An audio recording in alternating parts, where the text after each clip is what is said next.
আদাব, নমস্কার ও আসসালামু আলাইকুম।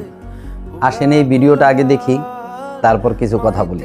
এই দেখেন কৃষকের নির্যাতন কোন জায়গা। এই যে সেই আপনাদের এই যে সৌদি ডিআইবি সার কৃষক পর্যায়ে বিক্রি মূল্য 21 টাকা কেজি, 50 কেজির বস্তা মূল্য 1050 টাকা।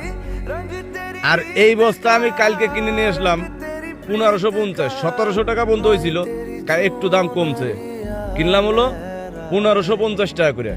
তা এই জায়গা কোনো শালারাই মাথা ব্যথা নাই, কোনো শালাগেরই এই জায়গাতে যে সারের যে সেন্টিগ্রেডটা এইটা কোনো শালা দেখতেছে না, কোনো কর্মকর্তায় নামবে না। পেঁয়াজের দাম বাড়লি পারেই নামে গেছে, মাথায় ঠাটা পড়ছে, গায়ে চুলকানি উঠছে, আর এই যে এইগুলো দেখতেছে না। যদি কৃষকের সারের দাম বাইরা যায়, তাহলে কৃষকের ফসলের ব্যয় বাইরা যাবে।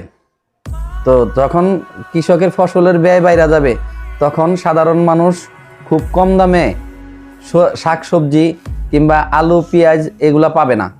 আর কৃষি অধিদপ্তরের কাছে আমার একটাই আহ্বান, কৃষকদের এইসব সমস্যাগুলো আপনারা দেখেন। কৃষকের সমস্যাগুলো যদি আপনারা লাঘব না করেন, তাহলে সাধারণ মানুষ পড়বে আরেকটা বিপদে। তাই আপনাদের কাছে অনুরোধ, আপনারা এই দিকটা একটু দেখেন। তাই সবশেষে একটা কথাই বলবো, কৃষক বাঁচলে বাঁচবে দেশ, হাসবে সোনার বাংলাদেশ।